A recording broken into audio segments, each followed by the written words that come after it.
O que está acontecendo, dona Cleonice? O que está acontecendo aí? Ai, tem que...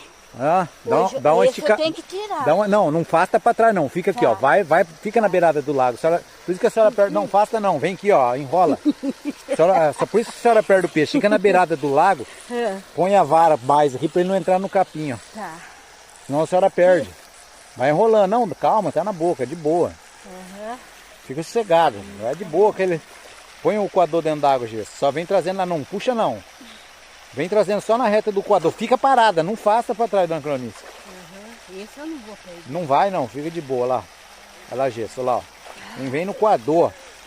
Olha aí, ó. Ai, obrigado, senhor. Não, agora a senhora vai afastando, o peixe encosta no capim e rebenta. É verdade. Trava.